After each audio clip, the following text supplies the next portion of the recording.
हटिए हटिए प्लीज।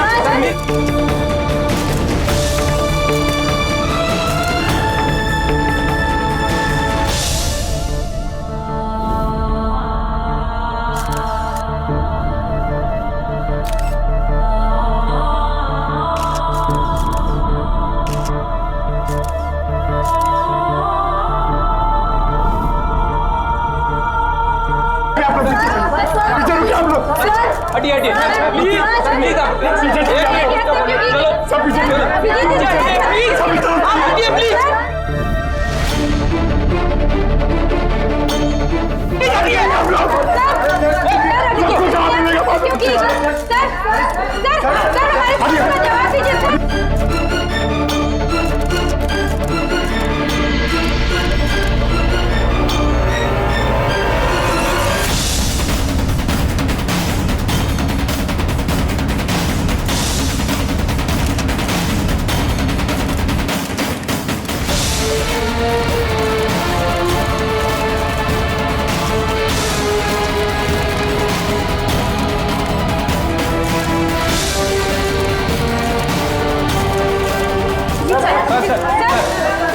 क्या वजह थी आपको क्यों की ऐसी क्या वजह थी जो आपको हत्या करनी पड़ी? सर बताइए तो सर क्या वजह थी बताइए तो सर ऐसी क्या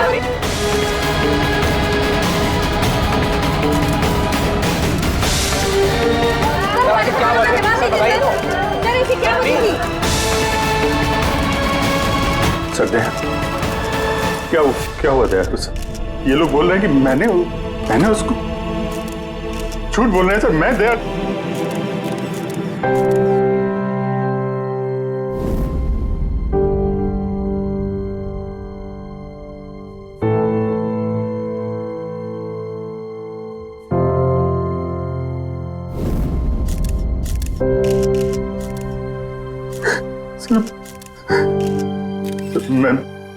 मुझे पता नहीं सर। मैंने कब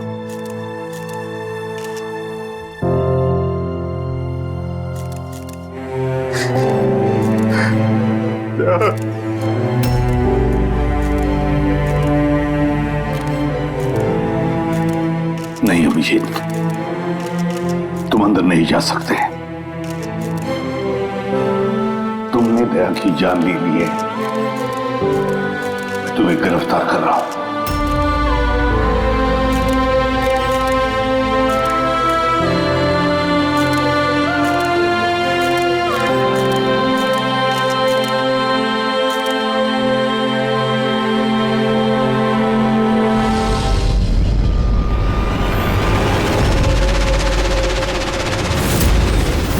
सर, जिसका खून हुआ है उसका नाम डीके है, एक प्राइवेट डिटेक्टिव। उसके मेड ने लाश देखी सुबह।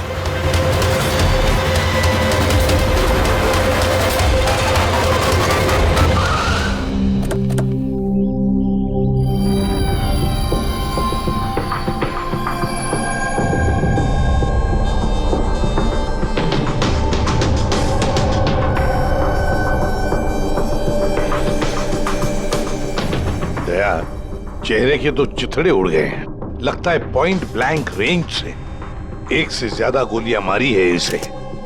सर, इस कमरे का सामान अपनी जगह पे है सर, बिखरा हुआ नहीं है। ऐसा लगता नहीं है कि यहाँ पे हाथापाई हुई है।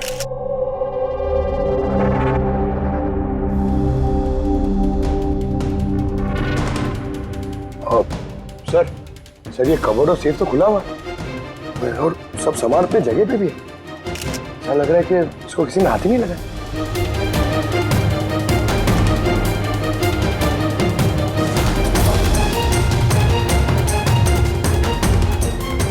सर, पैसे और जेवर ऐसे के ऐसे ही। लगता है खूनी को जो चाहिए था शायद वो वही लेकर गए। सर, गोली।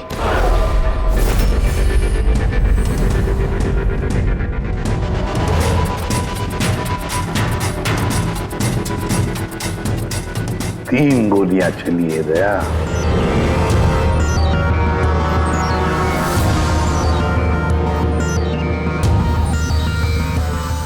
सर, आप रेडी?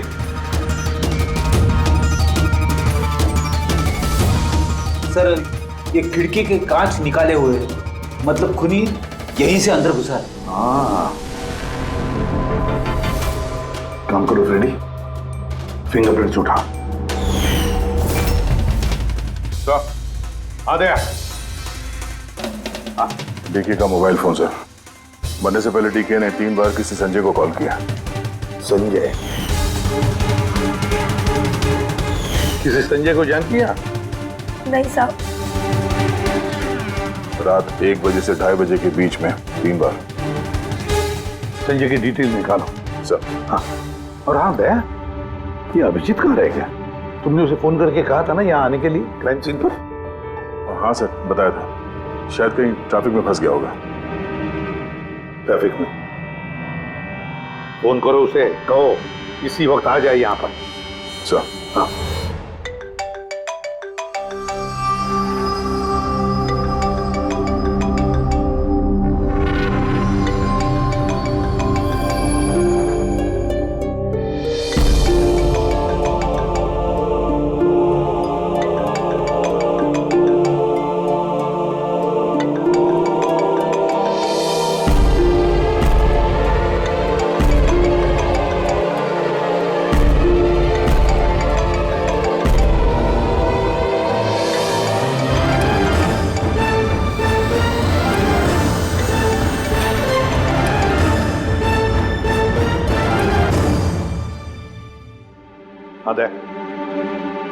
क्या बोल रहा है अभिजीत?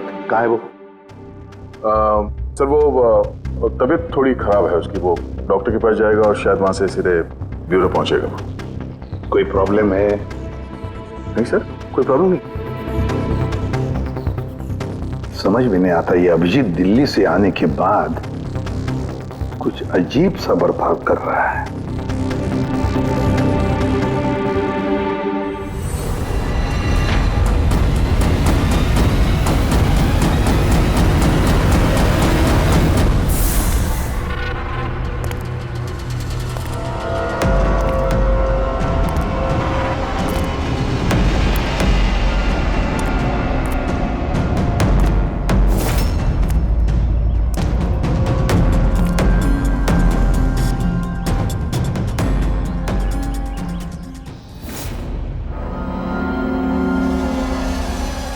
तुमको मेरी मदद की जरूरत है। तुमको? हाँ? अरे भाई, तुम तो खुद एक सीआईडी ऑफिसर हो। हाँ, लेकिन ये काम मैं खुद नहीं कर सकता। चलो ठीक है, कर देंगे मदद। तू भी क्या याद रखेगा?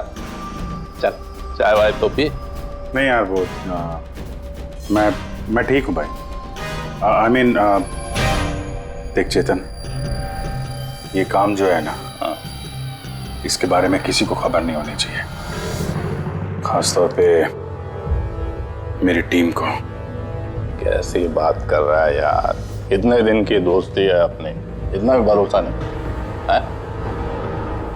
बता, काम क्या है? किसी का पीछा करना है, नजर रखनी है उस पे, और इस काम के मैं तुझे पैसे भी दूंगा। क्या बात कर रहा है यार? दोस्ती में पैसा? चल ठीक है, तेरा इच्छा है तो दे देना पैसा। वैसे पीछा किसका करना है?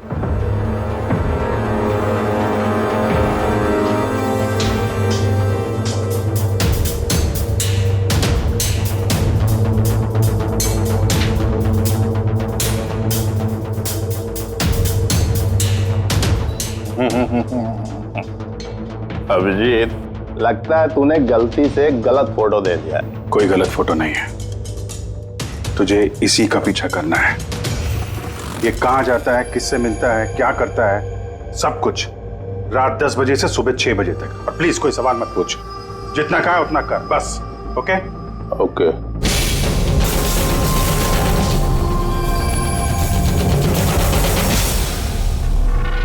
या तो अभिजीत पागल हो गया है, या बहुत बड़ा कोई गेम चल रहा है।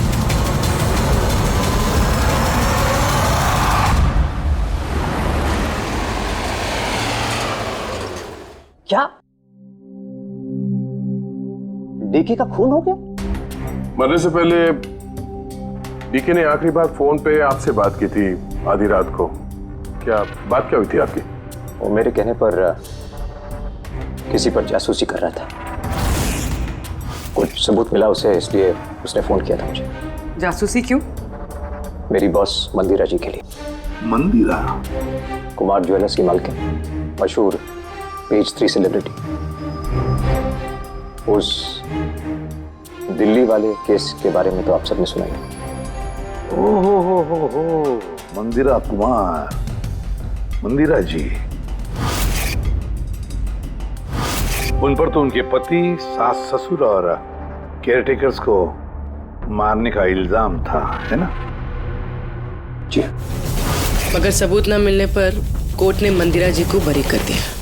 और उसके कुछ ही दिनों बाद मंदिरा जी की पर्सनल असिस्टेंट ईशाना, उसने भी आत्महत्या कर ली।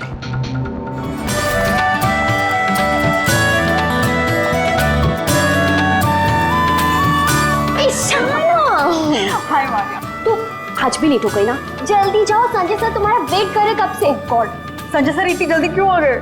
आ भी गए और बहुत गुस्से में। ओह गॉड, तू मेरा बैग संभाल, मैं आती हूँ।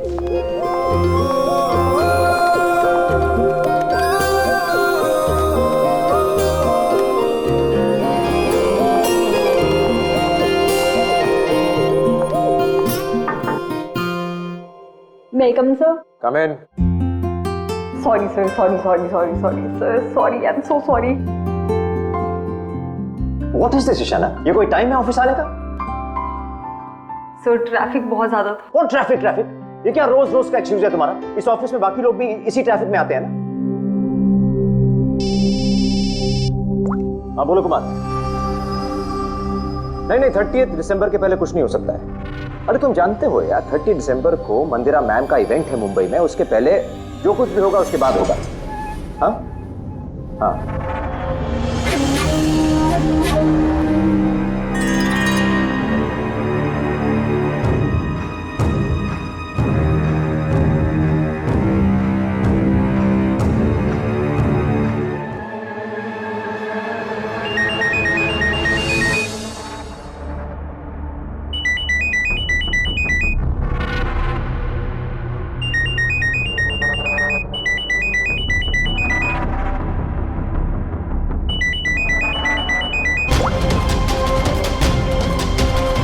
ठीक है, ओके।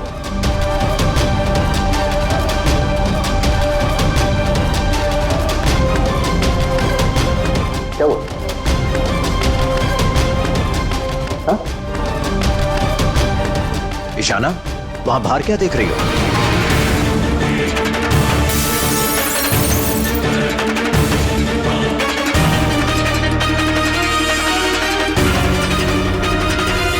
मेरे ही कैबिन की खिड़की से कूदकर आत्महत्या की थी उसने।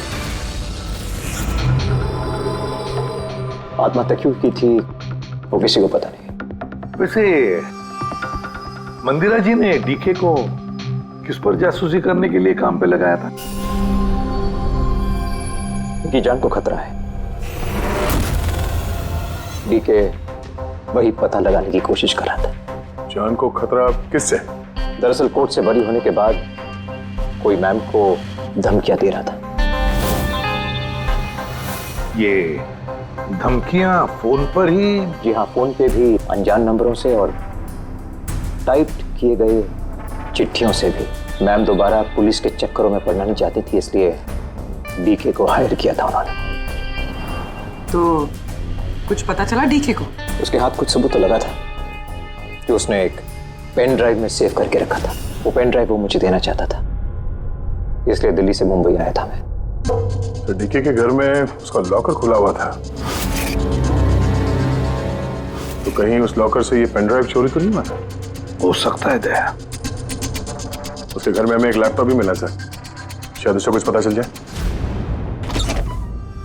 मंदिरा ऐसे कैसे कर सकती है? उसने अकाउंट फ्रीज कर दिया। प्रॉब्लम को समझते क्या है? अब सब कुछ उनकी मर्जी से होगा। ये लोग कौन है? सीआईडी। वैसे हम संजय से मिलने आए थे। आप दोनों कौन हैं? सर ये कायरा है, मिस्टर कुमार, मेरा मतलब मंदिरा मैम की बेटी, और ये मैम के बहनोई हैं मिस्टर सबीर। हम मंदिरा जी और उनके पूरे परिवार से कब मिल सकते हैं, क्योंकि उनकी जान की हिफाजत अब हमारी जिम्मेदारी है। इनफैक्ट मंदिरा मैम, कायरा के चचेरे भाई शिखर और उनकी पत्नी अमारा सब आज रात को ही आ रहे हैं। 30 दिसंबर को कुमार ज्वेलर्स का एनुअल चैरिटी इवेंट है, उसमें शामिल होने के लिए। तो ठीक है, कल सुबह सुबह ही मिलते हैं।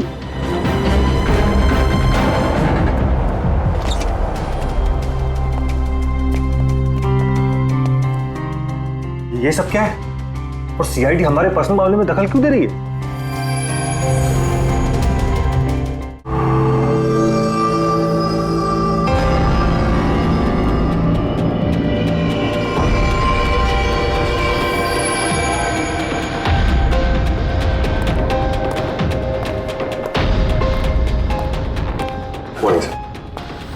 हेलो सर, अब तबीयत कैसी है आपकी?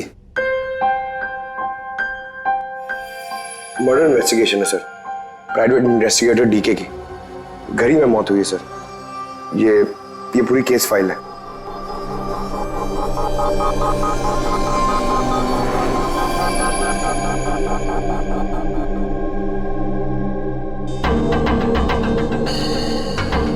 सर ये तस्वीरें उसके घर की हैं, घर की तस्वीर है, उसी के घर की तस्वीर है, और यहीं पे इसका मर्डर हुआ है ना?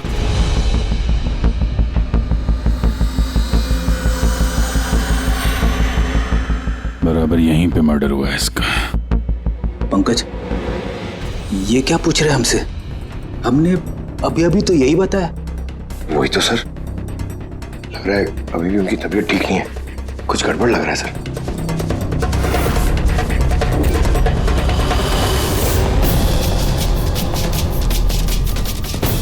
अभिजीत,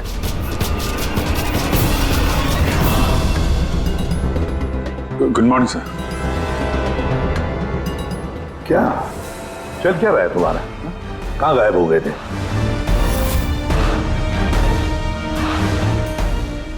अरे अभिजीत, तुम्हारी तबीयत खराब थी ना, तो डॉक्टर के पास जाना था, यहाँ क्यों? हाँ सर, वो कुछ दिनों से थोड़ी गड़बड़ चल रही है सर, पर अब ठीक है। I am better now. या गड़बड़ चल रही थी। सर, डीके संजय को जो पेन ड्राइव देने वाला था, तो उसका जो डेटा है वो हम हासिल करने का एक तरीका है सर। पेन ड्राइव तो मिला नहीं ना दे, तो फिर डेटा कहां से लाओगे?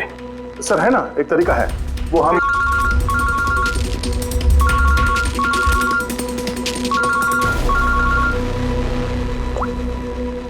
हाँ बोल था उनके। हाँ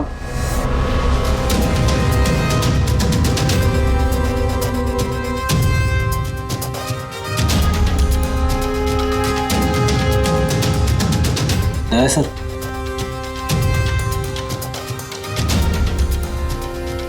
सर, अभिजीत सर की तबीयत अभी भी ठीक नहीं लग रही है। क्यों? सर उन्हें केस के बारे में समझा रहे थे, लेकिन वो हमारी तरफ सुन ही नहीं रहे थे सर, अपने में ही कहीं घूमते। डैडी सर, मंदिरा केस के बारे में सारी डिटेल्स निकालनी है, न्यूज़पेपर्स पे, टीवी पे जो भी आया है सब।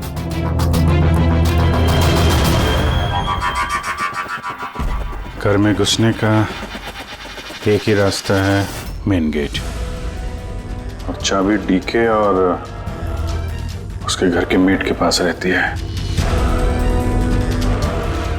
बाथरूम की खिड़की, मतलब कातिल ने बाथरूम की खिड़की का कांच निकाला और अंदर घुसा, और उसके बाद अभिजीत क्राइम सीन पर था भी नहीं, और यहाँ पे तो बाथरूम का कोई फोटो भी नहीं है, तो फिर इससे ये सब कैसे पता? अभिजीत मुझसे कुछ छुपा रहा है, मगर क्या?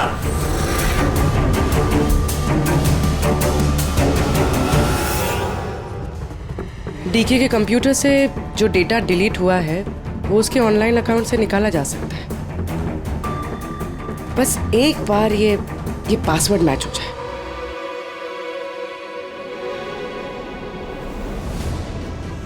कुछ दिनों से थोड़ी गड़बड़ चल रही है सर, पर अब ठीक है। I am better now. Sir उन्हें केस के बारे में समझा रहे थे, लेकिन वो हमारी तरफ सुन ही नहीं रहे थे सर, अपने में कहीं गुम थे।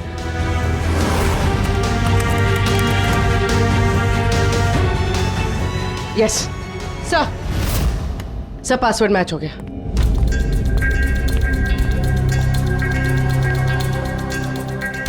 सर इसमें तो वीडियोस हैं, चेक करते हैं। सर ये तो डीके के कंपाउंड के अंदर की फुटेज है। इसका मतलब वहां पे सीसीटीवी कैमरा है? नहीं था, हमारे पहुंचने से पहले किसी ने निकाल लिया। पर निकाला किसने होगा? दूसरा वीडियो देखना।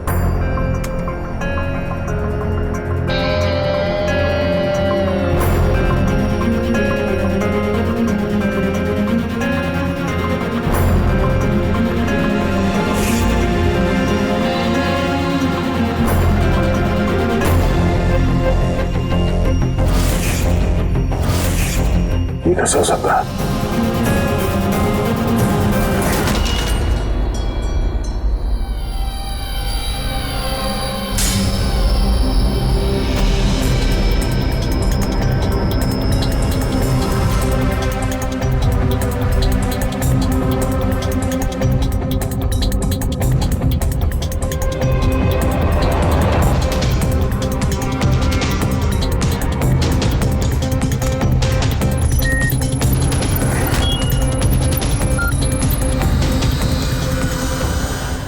सब आपने अच्छी तरह से क्रॉस चेक तो कर लिया ना?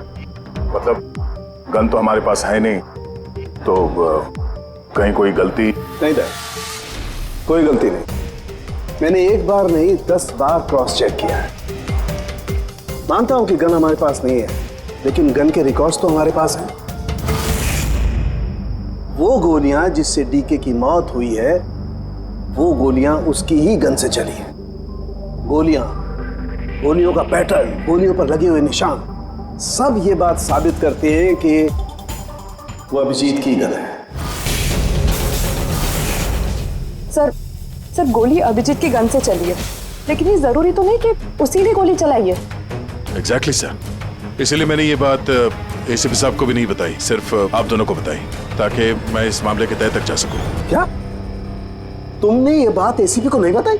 क्या बताऊं सर, क्या बताऊं एसीपी साहब को? जब मेरा दिल नहीं मान रहा तो मैं उनको क्या बताऊं? अगर ये बात तुम्हारा दिल नहीं मान रहा था तो तुमने फोन करके क्यों मुझसे पूछा कि जिस गन की गोलियों से डीके की मौत हुई है वो गन अभिजीत की है या नहीं? वो क्या था जिसकी वजह से तुम्हें अभिजीत पर शक हुआ? क्या था वो? इसलिए सर क्योंकि जब हमने, जरा पीछे ले जाना।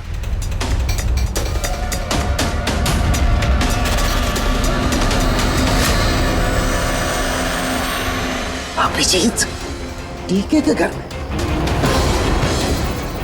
दया, फिर भी तुम अभिजीत को बचाने की कोशिश कर रहे हो। देखो दया, अभिजीत और तुम्हारी दोस्ती को मैं बहुत अच्छी तरह से मानता हूं, उसका आदर भी करता हूं, लेकिन ड्यूटी, अपना फर्ज किसी भी रिश्ते, किसी भी दोस्ती से ज्यादा बड़ा होता है, और ये बात मुझे तुम्हें बताने की जरूरत नहीं है।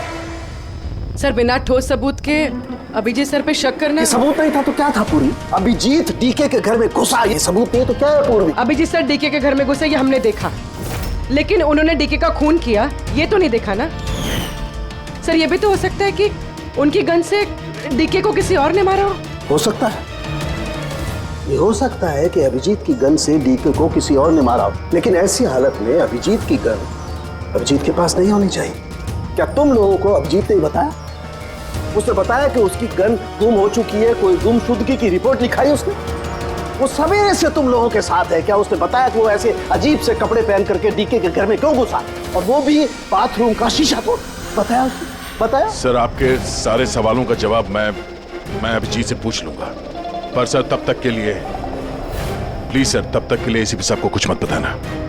मैं तुम लोगों की हालत को समझ रहा हूं, मुझे खुद भी अच्छा नहीं लग रहा है। Please sir, please. कल सुबह तक। दया, मैं कल सुबह तक का टाइम तुमको देता हूं। या तो सच का पता लगा लो या फिर ये सारी की सारी बात खुद एसीपी को बता दो। अगर तुमने एसीपी को ये बात नहीं बताई तो फिर मैं खुद प्रद्युमन को ये सारी की सारी बातें बताऊंगा।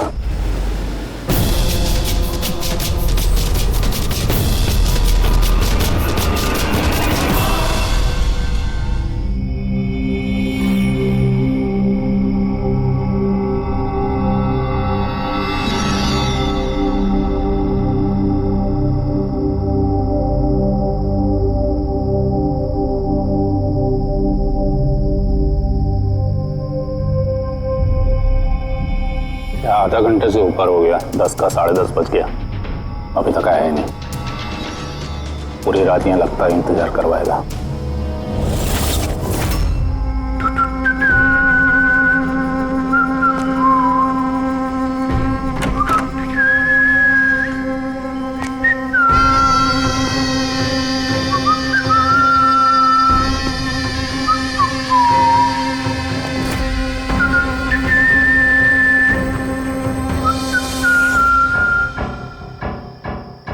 तुझे इसी का पीछा करना है।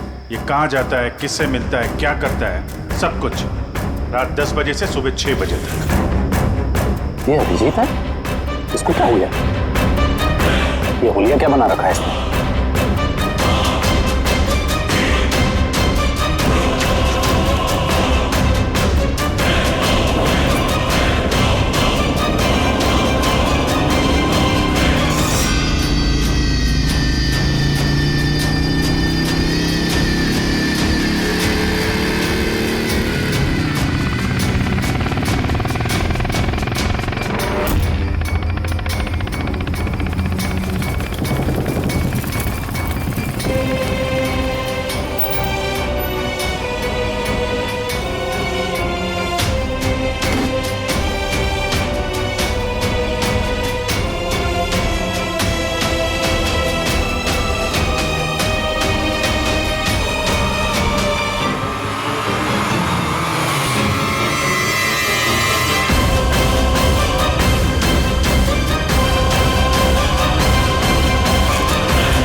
सर, दिल्ली से सब लोग आ गए हैं। मंदिरा मैम, अमारा मंदिरा के देवर की बहू, कायरा मंदिरा की सौतेली बेटी, सबीर मंदिरा का बहनोई, शिखर मंदिरा के देवर का बेटा। आइए मैम, ये SCID की टीम, एसीपी साहब। अच्छा हुआ आप लोग आ गए। डीके के कातिल का पता चला? अरे आपको तो मालूम होगा कि हमारा मशहूर एनुअल इवेंट 30 दिसंबर को होने वाला है। आई होप कि आपने मेरी सिक्योरिटी की सारे बंदोबस्त करा दिए हैं। देखिए, मुझे गलत मत समझिएगा, लेकिन मैं कोई चांस नहीं लेना चाहती एक्चुअली। ये इवेंट मेरे लिए बहुत ज़्यादा इम्पोर्टेंट है, लेकिन अपनी जान से ज़्यादा नहीं है। क्या आपको पूरा यकीन है कि आप मेरी हिफाजत कर पाएंगे? और डीके के केस में क्या प्रोग्रेस हुई? उसकी तहकीकात कहाँ तक पहुंची? वो सब जानने की आपको कोई जरूरत नहीं है मंदिरा जी। रही बात आपकी सुरक्षा की, वो हमारी जिम्मेदारी है। How interesting. भाभी जी, आपको डर लग रहा है मंदिरा जी को? भाई, जिसका कानून भी आज तक कुछ नहीं बिगाड़ पाया, मानना पड़ेगा उस इंसान को जिसने आपको डरा दिया। शायद उसे पता नहीं होगा ना इनके बारे में कि ये क्या क्या कर सकती है। क्या आपको भी लगता है कि मैंने अपने पति और बाकी लोगों को मारा है? देखिए मंदिरा जी, आप पर जो भी आरोप है उससे हमें कुछ लेना देना नहीं है। कोर्ट ने आपको बरी कर दिया है और हम कोर्ट के फैसले का सम्मान करते हैं। आप सिर्फ इतना बताइए, आपको किस पे शक है? कौन है वो जो आपको मारना चाहता है? शक?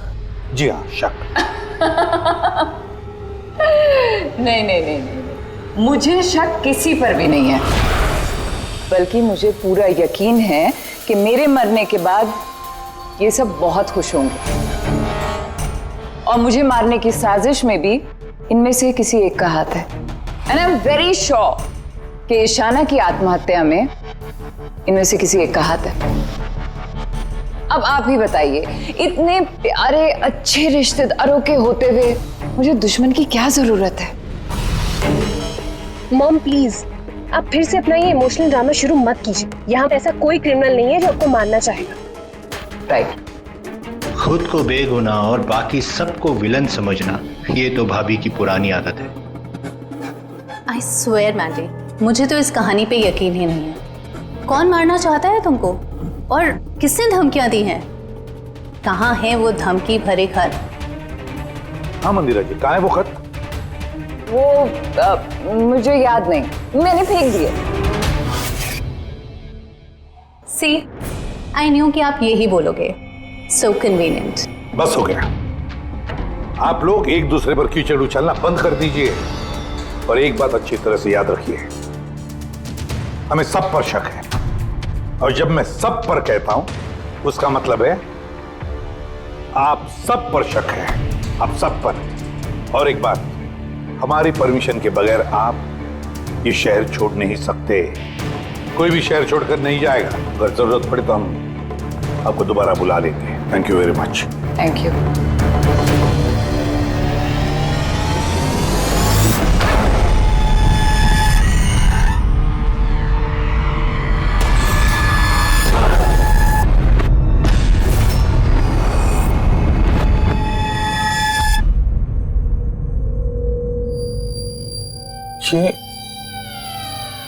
ये मैं हूं?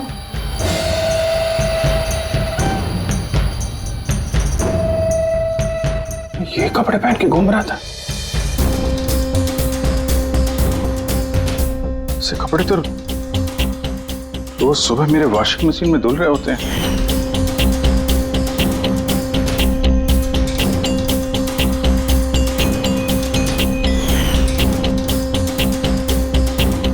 पर ये जूते,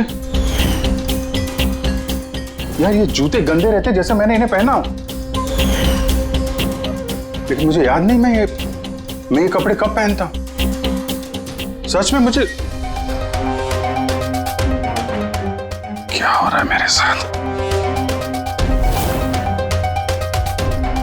ये कार में कौन है? ये किससे बात कर रहा हूं मैं? कौन है कार में? नहीं, मैंने नहीं देखा। तुम बात कर रहे थे, तुम्हें पता होगा। और तुम कल तो मुझे पहचाने ही नहीं।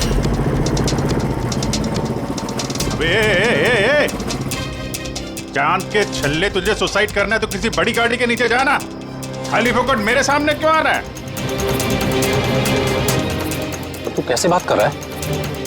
और ये क्या बन के घूम रहा है तू? ये अपुन का स्टाइल है, टोनी का स्टाइल। तू कौन? मैं कौन? मुझे नहीं पहचानता है?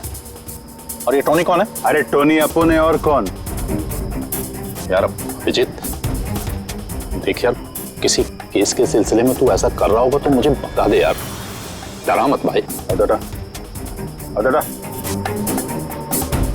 कौन अभिजीत?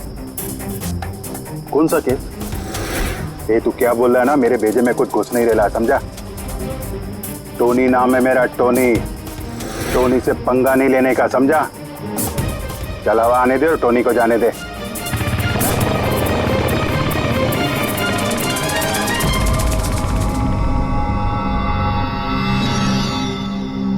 ये अभिजीत अपने आप को टोनी क्यों बोल रहा है? टोनी? कौन टोनी? सच में तेरे को कुछ भी याद नहीं है? नहीं,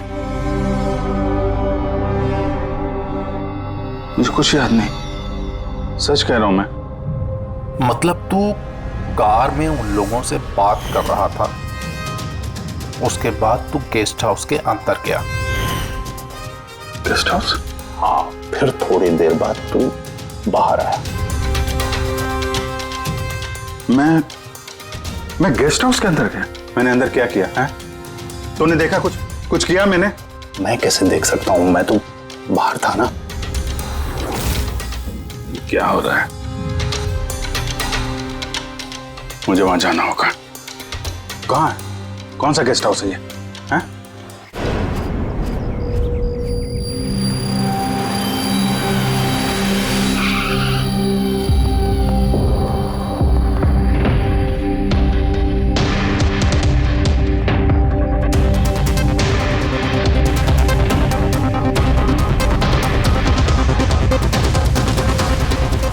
सर, खून।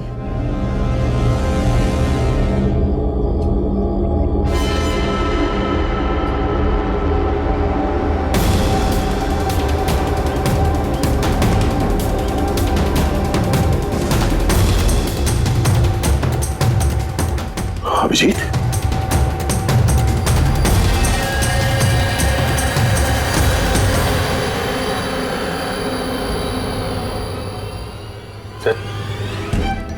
तुम यहाँ पे? तुम्हारा फोन ट्रैक करके, और यही सवाल मैं तुमसे पूछ रहा हूं अभिजीत, तुम यहाँ कैसे?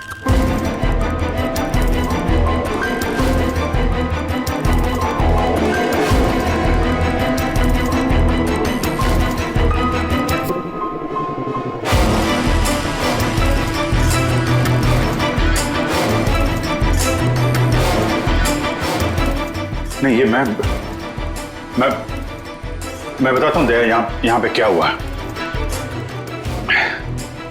अभिजीत, यहाँ पे क्या हुआ वो तो हमें दिख रहा है। तुम बताओ, किसने किया ये? हाँ? तुमने इन दोनों को मारा? मैंने? अभिजीत, मैं तुमसे कुछ पूछ रहा हूं। तुमने मारा इनको?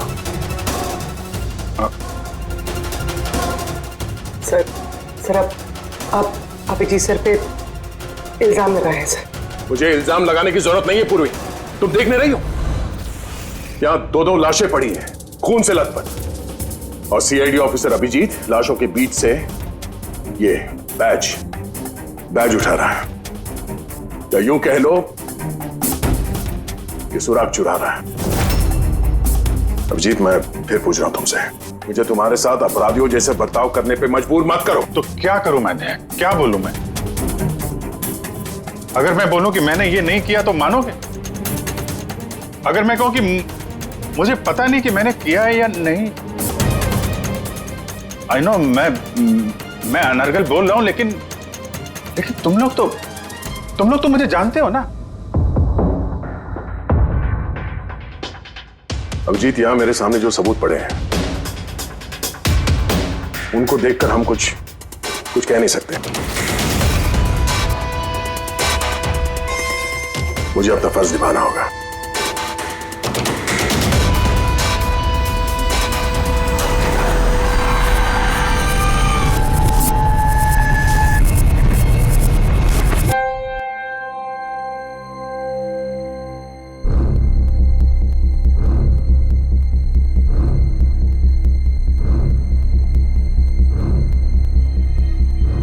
अभिजीत, इतनी देर से मैं तुम्हें पूछे जा रहा हूं, मगर तुम्हारे पास कोई जवाब तक नहीं है। हाँ? तुम जानते हो तुम पर कैसा इल्जाम है? कुछ समझ रहे हो तुम? सर, वो दया नहीं, बस तुमसे ये उम्मीद नहीं थी दया। इतना सब हो गया और तुमने मुझे बताया तक नहीं। क्यों नहीं बताया मुझे दया? ये तो सड़न के तूने मुझे बताया, वरना पता नहीं। दया, मैंने वही किया जो सही था। बताओ अभिजीत, क्या तुमने ये खून किया है? अभिजीत, क्या ये खून तुमने किया है? मुझे नहीं पता सर। पता नहीं कैसे? डैम इट, पता नहीं कैसे? हाँ? डीके के घर में चोरी छुपे तुम घुस रहे थे, उसका सीसीटीवी फुटेज मैंने देखा। उन लाशों के बीचों बीच खड़े थे तो दैन तुम्हें खुद या पकड़ के लाया। डीके और उन बॉडीगार्ड पे जो गोलियां चली वो तुम्हारी इस गन से चली है, इसी गन से चली है। और तुम कह रहे हो कि तुम्हें कुछ पता नहीं। मेरी आंखों में आंखें डालकर बताओ मुझे, कहो कि तुमने ये खून नहीं किया, कहो कि तुमने कुछ पता नहीं है। तुम्हें नहीं पता है सर, मुझे कुछ नहीं पता सर, सॉरी। क्या बताऊं मैं आपको, क्या बोलूं सर, जब मैं खुद नहीं जानता सर कि मैं डीके के घर में क्यों पहुंचा, कैसे ये सारे खून मेरे इस गन से हो रहे हैं, मुझे नहीं पता सर। सर मैं तो डीके को जानता भी नहीं, मैं उन बॉडीगार्ड्स को नहीं जानता, मैं मंदिरा को नहीं जानता, मैं तो अपने आप को भी नहीं जानता सर। मैं क्या करता हूं, कहां जाता हूं, किससे मिलता हूं, मुझे नहीं पता। पिछले कुछ दिनों से मेरे साथ कुछ तो हो रहा है, लेकिन मुझे ठीक से पता नहीं चल रहा है। दिन भर सब कुछ ठीक रहता है, रात को घर जाता हूं, खाना खा के सो जाता हूं, और जैसे ही सुबह उठता हूं तो अजीब से कपड़े, अजीब से जूते जो मेरे नहीं हैं, पता नहीं कहां से मेरे घर में आ जाते हैं। कपड़े वॉशिंग मशीन में धुल रहे होते हैं, जूतों पे मिट्टी लगी रहती है, ऐसा लगता है कि जैसे मैंने उनका इस्तेमाल किया है, लेकिन मुझे पता नहीं चलता। थकान सी रहती है, ऐसा लगता है कि जैसे मैं रात भर जगा हूं, लेकिन जग के मैंने क्या किया मुझे नहीं पता। लगता है हर रोज मेरी जिंदगी के 6-8 घंटे गायब हो जाते हैं, जिनके बारे में मुझे कुछ पता नहीं। आप कहते हैं कि मैं डीके के घर गया, हो सकता है, लेकिन मुझे नहीं पता। मैंने डीके और उन बॉडीगार्ड्स को मारा, लेकिन मुझे नहीं पता। मैं मंदिरा को मारने की कोशिश कर रहा हूं, लेकिन मुझे नहीं पता। मैं क्या करता हूं, मैंने क्या किया है, मैं क्या करने वाला हूं, मुझे नहीं पता सर, मुझे नहीं पता।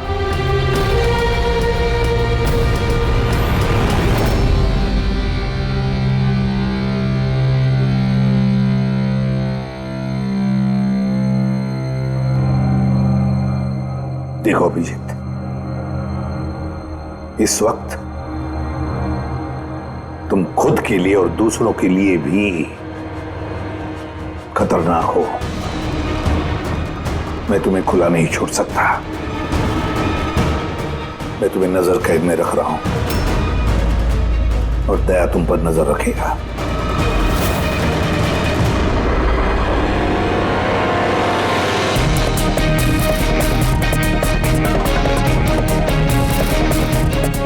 दया, एक बात अच्छी तरह से याद रखना, तुम अपने दोस्त पर नहीं बल्कि एक कातिल पर, एक खूनी पर नजर रख रहे हो। एक ऐसा आदमी जिसका मानसिक संतुलन बिगड़ चुका है।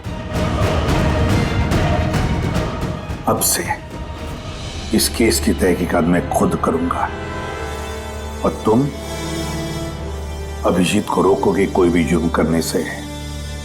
अगर उसके लिए तुम्हें अभिजीत पर गोली भी चलानी पड़े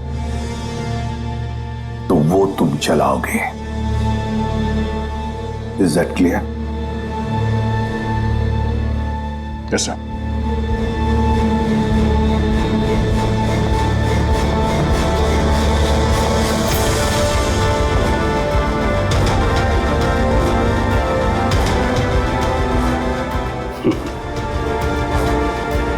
हथकड़ी लगा दो यार।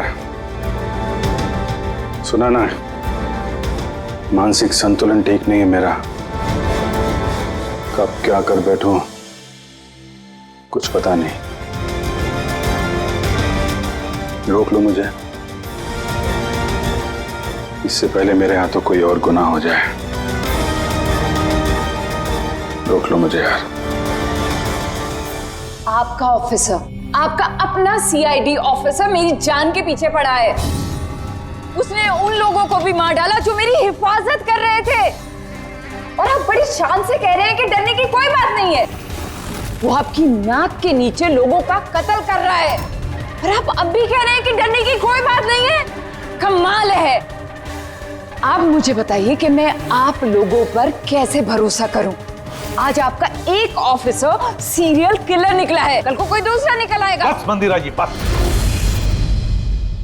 बहुत बोल गई आप। हमारा इंस्पेक्टर अभिजीत एक ईमानदार और बहादुर सिपाही है, अपने देश की रक्षा के लिए और आम आदमी की सुरक्षा के लिए अपनी जान तक कुर्बान कर सकता है, लेकिन एक किलर कभी नहीं बन सकता। हाँ, उस पर इल्जाम जरूर है, 3 खून का इल्जाम है। साबित सिर्फ इतना हुआ है कि अभिजीत का मानसिक संतुलन बिगड़ चुका है, उसे कुछ याद नहीं रहता वो क्या करता है, किससे मिलता है, क्या बोलता है, और उसके बाद में जब नॉर्मल होता है सब कुछ भूल जाता है। इसका मतलब ये नहीं कि वो कोई सीरियल किलर है। मैं पूरी यकीन के साथ कहता हूं, खतरा है आपकी जान को तो वो आपके इन रिश्तेदारों से। एक्सक्यूज मी, सबूत सारे आपके ऑफिसर के खिलाफ मिले हैं और शक आप हम सब पे कर रहे हैं। जी हाँ, मैं आप सब पर शक कर रहा हूं। ऑफिसर तो आप ही का है, आप तो उसे ही बचाएंगे। वो तीनों खून इंस्पेक्टर अभिजीत की गन से चली हुई गोलियों से हुए, और आपको लगता है कि ये काम हम में से कोई कर सकता है? अरे हमारे पास आपके ऑफिसर की गन कहां से आएगी? शिखर जी, जल्द से जल्द हम पता लगा लेंगे कि इंस्पेक्टर अभिजीत की गन आपके पास कैसे आई। लेकिन मंदिरा जी, एक रिक्वेस्ट है, आपका जो 30 दिसंबर का इवेंट है वो आप कैंसिल मत कीजिए। बहुत अच्छा मौका है खूनी को पकड़ने का, क्योंकि खूनी उस इवेंट में जरूर आएगा।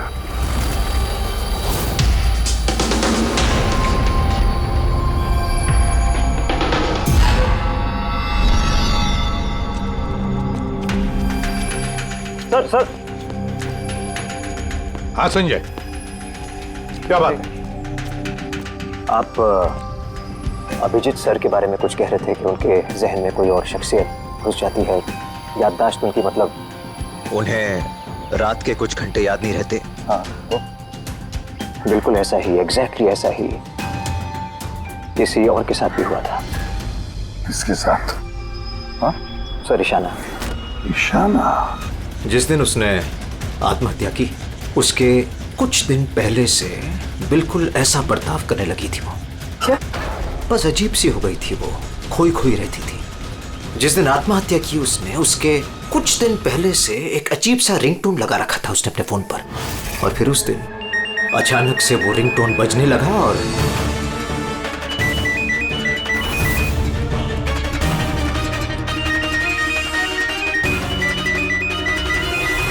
सर ऐसा लग रहा था कि वो ईशाना नहीं कोई और है। सर अभिजीत सर भी तो दिल्ली से आने के बाद इस तरह से बिहेव कर रहे हैं। हाँ, ईशाना, अभिजीत, दिल्ली, ये तीनों का कोई ना कोई कनेक्शन जरूर है। कुछ ना कुछ तो गड़बड़ जरूर है, कुछ ना कुछ तो है।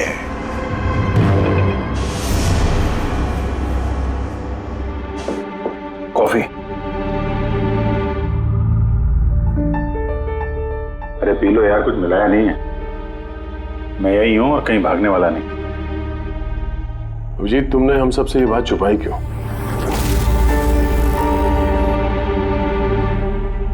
छुपानी पड़ी यार, क्या करता। मुझे कुछ समझ में नहीं आ रहा था कि मैं क्या करूं, मेरे साथ क्या हो रहा है। मैं खुद ही कंफ्यूज हूं, तो मैं उसमें तुम्हें क्यों फंसाऊं यार, इसलिए और कोई बात नहीं है। मुझ पे भरोसा नहीं रहा या मुझे इस लायक नहीं समझते कि मैं तुम्हारी कोई मदद कर सकता हूँ? क्या यार, कैसी बात कर रहा है यार, ऐसा कुछ नहीं है। तो फिर कैसी बात है? मुझे तो ये लगने लगा है कि मैं तुम्हें जानता भी नहीं हूँ। इस वक्त मैं यहाँ बैठकर जिस आदमी से बात कर रहा हूँ वो अभिजीत है या फिर कोई टोनी।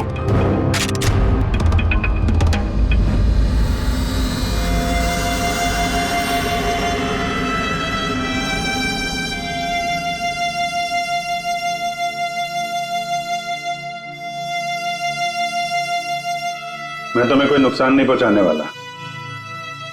अभिजीत हूं या टोनी, सपने में भी नुकसान नहीं पहुंचाऊंगा। गन दिखाने की जरूरत नहीं है।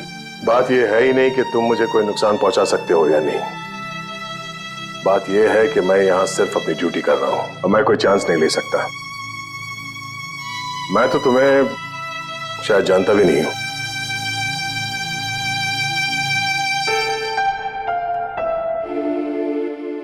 ठीक है, जब तुम समझने को तैयार ही नहीं है तो क्या?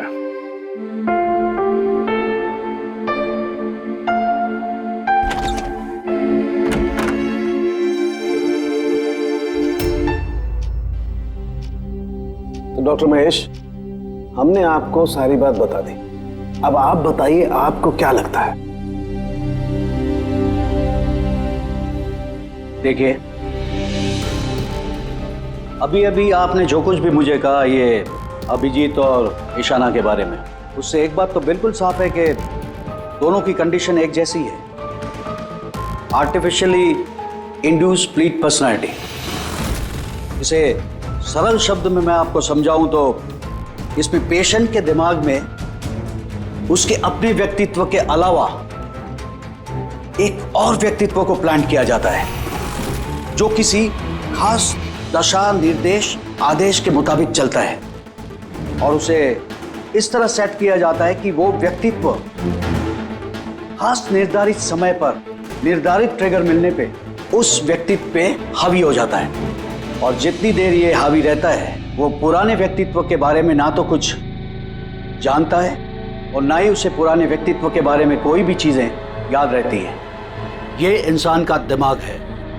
इस दिमाग के दो मुख्य हिस्से हैं, सचेत मस्तिष्क यानी कि कॉन्शियस स्टेट ऑफ माइंड, जिसमें हम अभी हैं, और अचेत मस्तिष्क यानी कि semi conscious state of mind, जो हम सब सो रहे होते हैं उस वक्त होता है। और कभी कभी जागते हुए भी किसी नशे या किसी दवाई के असर में हमारा अचेत मस्तिष्क एक्टिव होता है। सचेत और अचेत दोनों ही अवस्था में ही दिमाग अलग अलग होते हैं। इस अवस्था में दोनों ही दिमाग जो सोचते हैं, जो बातें, जो यादें, उसे सेव कर लेते हैं। सचेत मस्तिष्क में सेव बातें तो हमें बरसों तक याद रहती हैं, लेकिन अचेत मस्तिष्क में सेव की हुई बातें हमें याद नहीं रहती। डॉक्टर महेश, ये कुछ हिप्नोसिस जैसा, सम्मोहन जैसा, जिसमें इंसान के दिमाग को कंट्रोल करके उससे कुछ भी करवाया जा सकता है एक रोबोट की तरह से, और बाद में किसी खास आवाज से उस सम्मोहन को तोड़ दिया जाता है और इंसान को कुछ भी याद नहीं रहता। नहीं डॉक्टर सालुंके, सम्मोहन अलग प्रक्रिया है। सम्मोहन में आप आदमी को तभी तक कंट्रोल में रख सकते हैं जब तक वो सम्मोहित अवस्था में है। सम्मोहित अवस्था से एक बार बाहर निकलने के बाद उसे वापस सम्मोहित करना पड़ता है। ये मुद्दा ही बिल्कुल अलग है। यहां पर इंसान के दिमाग में एक घटना जो बिल्कुल घटी नहीं है, एक व्यक्ति जो है ही नहीं, उसे उस इंसान के अंदर डाला जाता है। उसके दिमाग में ये बात फिट की जाती है।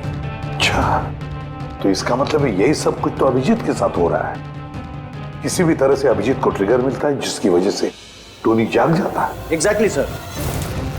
रात को अभिजीत के सो जाने के बाद उसको जरूर कुछ आवाजें सुनाई देती होगी जो कि उस टोनी के लिए ट्रिगर हो सकती है। वो आवाज सुनते ही टोनी जाग जाता है, लेकिन अभिजीत वहीं सोया रहता है। टोनी जाग जाता है वो टोनी जो खूनी है, जो दरिंदा है, जो मुजरिम है, और अभिजीत के जानने वालों में से वो किसी को भी नहीं जानता।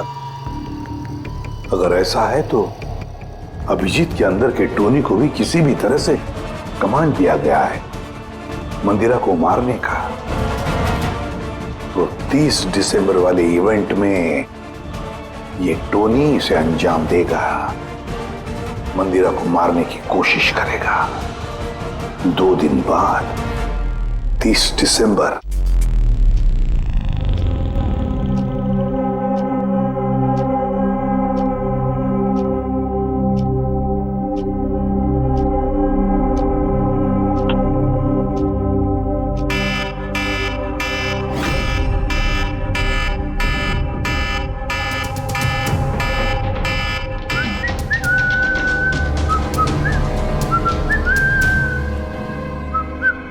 अभिजीत, अभिजीत, कहाँ हो?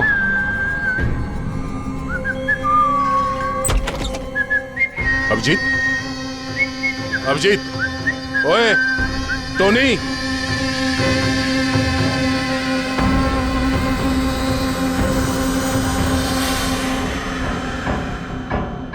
कौन है तू? तू अपन के घर में क्या कर रहा? अभिजीत, टोनी, तुम यहां से बाहर नहीं जा सकते। तुम यहां नजरबंद हो। इस घर के अंदर रहना होगा, समझे? टोनी को अपना काम करने का है। मेरे रास्ते में खाली पीली आएगा, भेजा उड़ जाएगा। चल अब आने दे। घर से बाहर नहीं, घर में। हाथ हटा, हाथ हटा। बोलो ना, टोनी को अपना काम करने का है। मेरा भेजा मत हिला। मेरे और काम के रास्ते के बीच में कोई नहीं आ सकता। चल। टोनी, तुम कहीं नहीं जाओगे, यहीं घर पे रहोगे तुम, समझा? क्या बोला? टोनी पे हाथ उठाया तूने? टोनी पे हाथ उठाया? अभिजीत, अभिजीत, अभिजीत,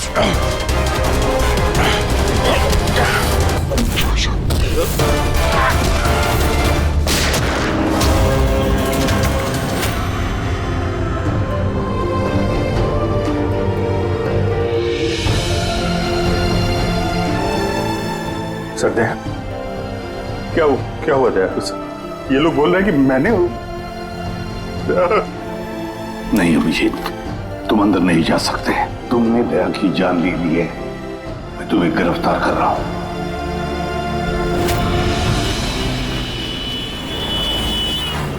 ईशाना के फोन रिकॉर्ड्स में डॉक्टर तानिया का नाम कई बार है।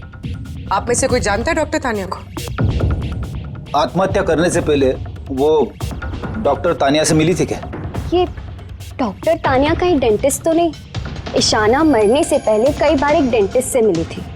मुझे नाम तो नहीं मालूम, पर हो सकता है ये वही हो। जितना मुझे लगता है ये कोई डेंटिस्ट तो नहीं है। कुछ दिनों पहले सीआईडी ऑफिसर अभिजीत यहाँ रुके थे। Yes ma'am. उस पूरे हफ्ते में यहाँ जो कोई भी रुका था उन सब की लिस्ट चाहिए, और उनके स्टे के दौरान इस लॉबी की सीसीटीवी फुटेज भी देखनी है।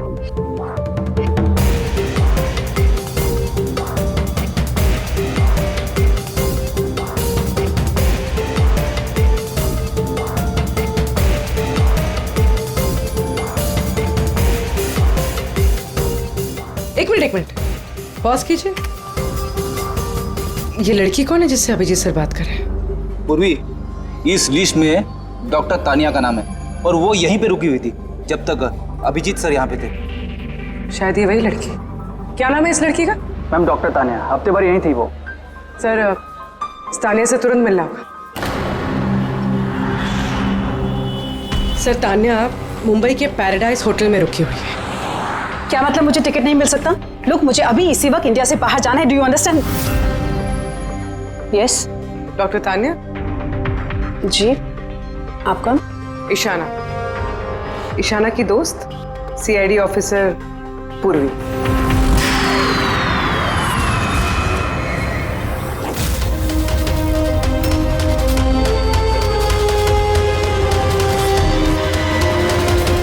भागना बड़ा मुश्किल है। कहाँ भाग रही है तानिया जी?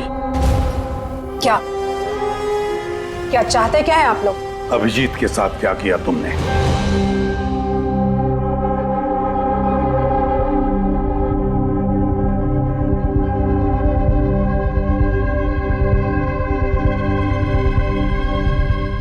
ईशाना और अभिजीत के दिमाग के साथ मैंने ही एक्सपेरिमेंट किया है। ईशाना को आत्महत्या करने के लिए और अभिजीत को एक मर्डर करने के लिए मैंने ही प्रोग्राम किया था। कैसे कैसे किया तुमने program? Artificially induced split personality के जरिए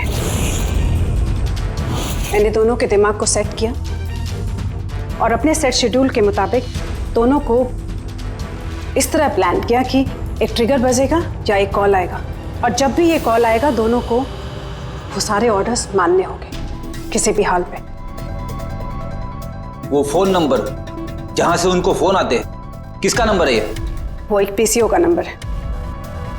ईशाना ने मुझे ये नंबर दिया था अभिजीत के दिमाग में फीड करने के लिए। क्या कहा तुमने? अभिजीत के साथ ऐसा करने के लिए ईशाना ने कहा तुम्हें? जी। और फिर ईशाना की खुदकुशी, उसका क्या? उसका क्या? वो भी खुद ईशाना ने ही कहा था मुझसे करने के लिए। What? जी, कहा तो ईशाना नहीं था, बट आई एम श्योर कि इसके पीछे जरूर किसी और का हाथ है जिसके बारे में मैं नहीं जानती। क्यों? क्यों करेगी ऐसा वो? ये भी उसकी कोई मजबूरी हो। हमें किसी भी हालत में अभिजीत को इसमें से निकालना होगा। ले चलो इसे। चलो। वो बाहर नहीं आ सकता। क्यों? मैंने अभिजीत के दिमाग को प्रोग्राम किया है, सम्मोहित नहीं कि जाकर उसका सम्मोहन तोड़ दूं। मैंने अभिजीत के दिमाग में खूनी को प्लांट किया है, टोनी को। यही है वो आर्टिफिशियली इंड्यूस्ड पर्सनालिटी जो अब कभी बाहर नहीं निकलेगा। और मैं चाहूं भी तो भी मैं अभिजीत को इससे बाहर नहीं निकाल सकती, क्योंकि अगर मैंने ऐसा किया तो या तो अभिजीत पागल हो जाएगा या उसकी जान भी जा सकती है। मतलब ये कि जब भी ट्रिगर होगा टोनी मंदिरा को मार के रहेगा, और वो तब तक नहीं रुकेगा जब तक वो वाकई मंदिरा को मार नहीं देता। और इसके बीच में जो भी आएगा वो भी मरेगा। मंदिरा को मारने का ट्रिगर क्या है? क्या ट्रिगर है अभिजीत के लिए? ईशाना के केस में ट्रिगर था एक रिंगटोन, और अभिजीत के केस में ट्रिगर है रिमाइंडर टोन, एक खास तरह का बीप जो मैंने अभिजीत के मोबाइल पे सेट कर दिया था। हम अगर अभिजीत मंदिरा को कैसे मारेगा? क्या प्रोग्राम किया है तुमने, बताओ। वो तब तक मंदिरा को चाकू से मारता रहेगा जब तक कि बहुत सारा खून नहीं बह जाता। और कितने बजे के लिए प्रोग्राम किया ये? 10 बजे। माय गॉड, सिर्फ 2 मिनट बाकी है। गिरफ्तार कर लो इसे।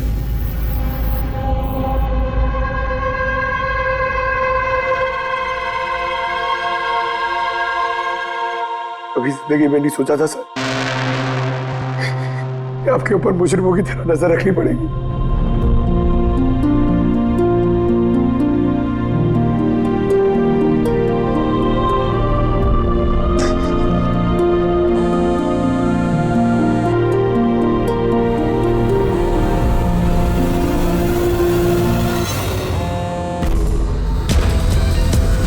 अंकल डैम इट, फोन उठाओ।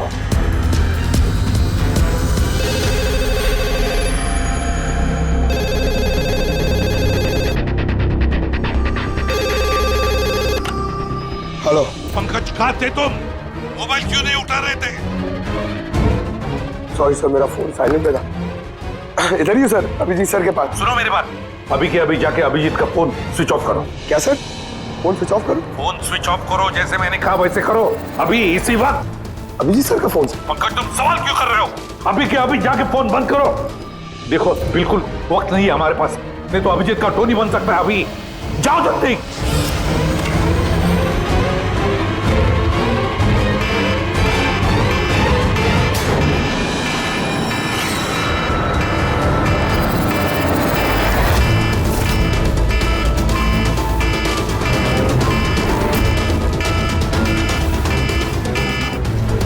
बच गया था टोनी।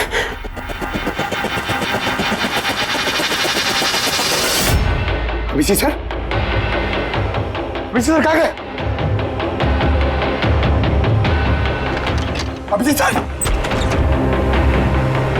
अभिजीत सर,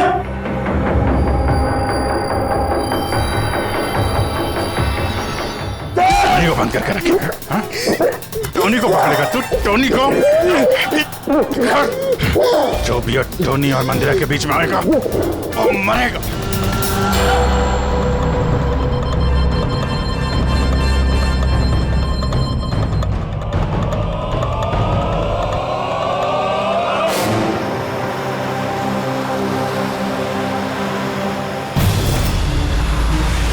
सर, यही चैरिटी इवेंट का वेन्यू है।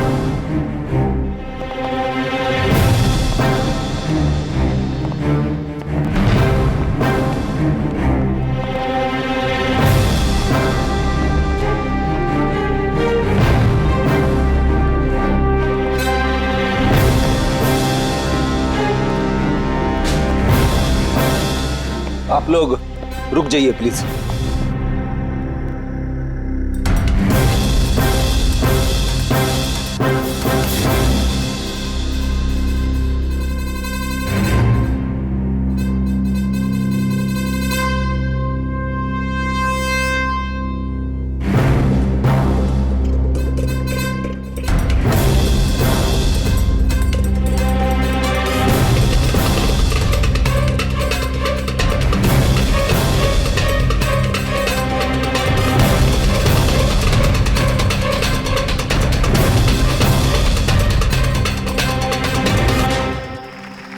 हेलो लेडीज एंड जेंटलमैन, हर साल की तरह इस साल की जो ये शाम है वो बहुत खास है, क्योंकि ये शाम है मंदिरा ज्वेलर्स के एनुअल चैरिटी इवेंट की, जिसमें जमा की गई सारी राशि दिल्ली और मुंबई के अनाथ आश्रमों और वृद्ध आश्रमों को जाती है। क्या बात है, तालियां बनती है इस बात पे डीकेसी चैरिटी के लिए।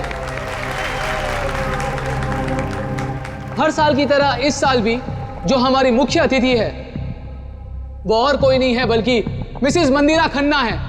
तो आइए दोस्तों, आप सभी की जोरदार तालियों के बीच हम स्वागत करते हैं मिसेस मंदिरा खन्ना का। मिसेस मंदिरा खन्ना।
अभिजीत सर,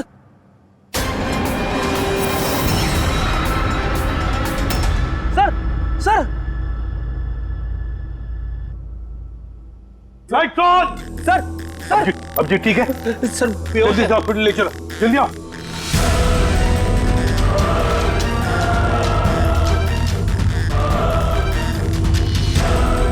दरवाजा खोलो।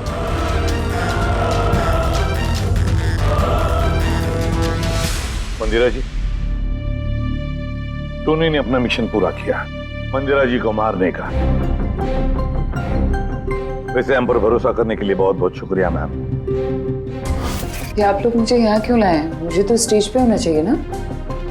मैडम, हमारा एक प्लान है। प्लान? पूर्वी,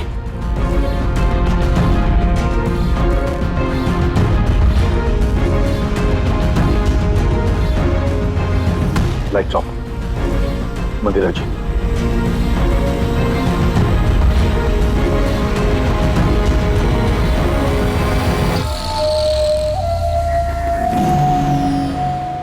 और आपकी हिम्मत की भी दाद देनी पड़ेगी।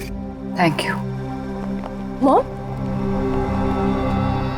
मॉम अब ठीक हो ना? ये सब क्या है? आप लोग हमें ग्रीन रूम में लॉक करके क्या हासिल करना चाहते थे? आखिर खूनी तो कोई और ही निकला ना। सर, आपने ये सब मॉम की जान को खतरे में डालकर किया। अगर सचमुच मॉम को कुछ हो जाता तो? ये तो वाकई बहुत बड़ा रिस्क था सर, बट आई होप अब खतरा टल गया। खतरा अभी तक टला नहीं है, क्योंकि इस खेल का असली मास्टरमाइंड अभी तक पकड़ा नहीं गया। कहानी अभी बाकी है।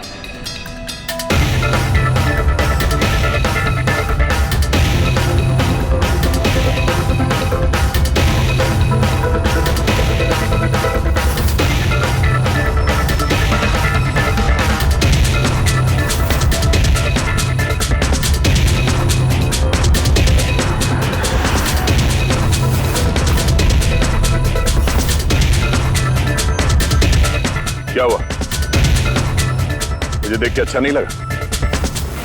कभी कभी कातिल तक पहुंचने के लिए हमें मरना भी पड़ता है। इसका मतलब इनके खून की खबर नाटक थी? मेरी मौत से कातिल बड़ा खुश था कि वो कामयाब हो गया और उसी समय का हमने फायदा उठाया। हम मंदिरा जी को बचाने में लगे हुए थे और दया मास्टरमाइंड के पीछे लगा था। लेकिन असली मास्टरमाइंड है कौन?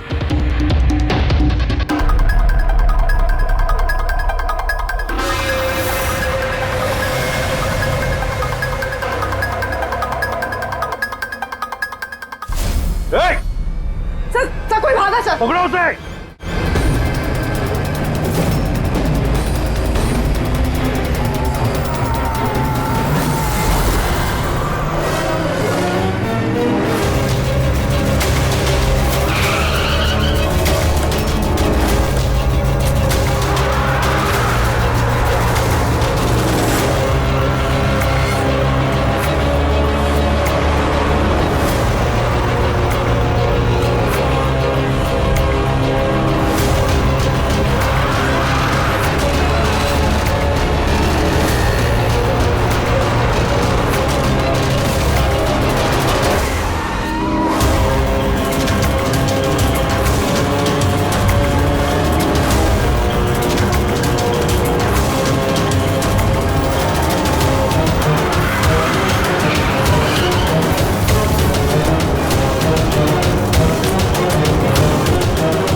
जुर्म करने वालों को रास्ता हमेशा कम पड़ता है।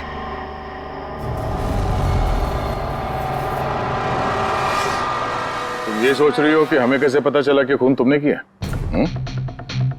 हमें ये तो पता था कि ये मास्टरमाइंड मंदिरा जी के अपने में से कोई है, इसलिए मेरी मौत के बाद सबसे पहले हमने ये पता किया कि आप में से वो कौन है जो अभिजीत को जानता था या फिर उससे मिला था। फिर मुझे याद आया कि क्राइम ब्रांच के सेमिनार के लिए अभिजीत दिल्ली गया हुआ था। उस सेमिनार में आने वाले लोगों की लिस्ट देखी मैंने तो मेरा ध्यान कायरा पे गया, क्रिमिनल साइकोलॉजी की स्टूडेंट कायरा। जब हमने डॉक्टर तानिया से पूछताछ की तो पता चला कि ईशाना ने उससे कहा था ये सब करने के लिए। उस वक्त ईशाना की माँ सरकारी अस्पताल में एडमिट थी। उसके तुरंत बाद ईशाना की माँ को 7 स्टार हॉस्पिटल में एडमिट किया गया और उसका सारा खर्चा मिस कायरा ने उठाया था।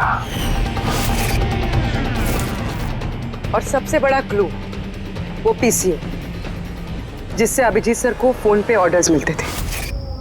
दया सर ने उस पर नजर रखी और वहां पर भी तुम दिखे। Okay fine, I give up. मान गई कि आप लोग बहुत स्मार्ट हैं, लेकिन सर इस बात से तो आप भी एग्री करोगे ना कि मैं भी बहुत स्मार्ट हूं? हाँ, स्मार्ट तो हो तुम। क्रिमिनल साइकोलॉजी की होशियार स्टूडेंट जो अपने सौतेली मां से अपने पूरे परिवार का खून का बदला लेना चाहती थी। लोगों के दिमाग से खेलना, उन्हें अपने चक्कर में फंसाना, ये इनकी खासियत है। तो मुझे लगा कि क्यों ना इन्हीं की तरीके से मार दिया जाए। इसीलिए मैं ईशाना से मिली और फिर डॉक्टर तान्या से मदद ली। She was mad. She wanted to do an experiment. फिर मैंने ईशाना को बहुत समझाया। कई बार समझाने के बाद she was ready. उसने वो एक्सपेरिमेंट अपने ऊपर लिया, लेकिन somehow I was never convinced. मुझे हमेशा कंफ्यूजन रहता था कि वो नहीं कर पाएगी एक्सपेरिमेंट। फिर उसी दौरान मैं दिल्ली में अभिजीत से मिली और उनसे मिलने के बाद मुझे लगा कि इतने सच्चे और ईमानदार पुलिस ऑफिसर के होते हुए ये एक्सपेरिमेंट कोई और क्यों करे। फिर मैंने और डॉक्टर तान्या ने अभिजीत को मोहरा बनाया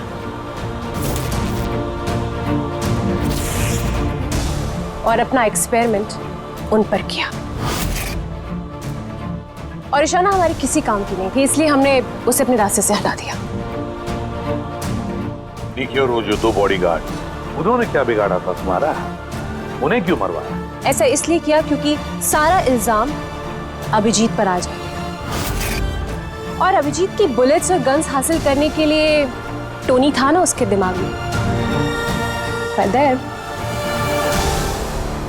तुम इतनी खतरनाक हो सकती हो कायरा, मैं कभी सोच भी नहीं सकती थी। अब पता चल गया ना, तुमने मेरे माँ बाप के साथ, मेरी फैमिली के साथ जो भी किया है, तुम्हें जीने का कोई हक नहीं है। मैंने ये सब इसलिए किया क्योंकि मैं ये प्रूव करना चाहती थी कि इस दुनिया में किसी के भी दिमाग के साथ खेला जा सकता है, चाहे वो सीआईडी ऑफिसर ही क्यों ना हो। कायरा, बदले की याद में तुमने एक बहादुर सीआईडी ऑफिसर की जान के साथ खेला है, और तो और 4 माह तुम लोगों की जानें भी ली। डीके, ईशाना और मंदिरा जी के 2 बॉडीगार्ड। बहुत गलत किया तुमने। कानून तुम्हें कभी माफ नहीं करेगा। तुम्हें तो फांसी होगी, फांसी। सर आप प्लीज ये सब याद मत करिए, एक बुरा सपना समझकर भूल जाइए। बुरा? डरावना?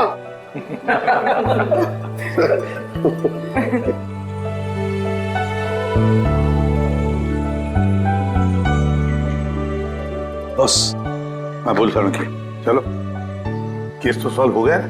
हाँ, केस तो सॉल्व हो गया, लेकिन क्या?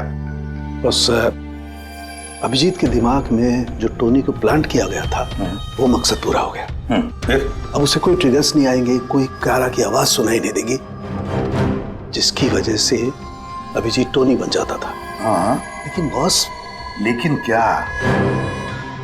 बॉस, बात यह है कि टोनी अभिजीत के दिमाग में से कभी नहीं जाएगा। क्या? टोनी अभिजीत की पर्सनैलिटी का हिस्सा बन गया है बॉस। कोई नहीं जानता वो कब, कैसे, कहां सामने आ जाएगा।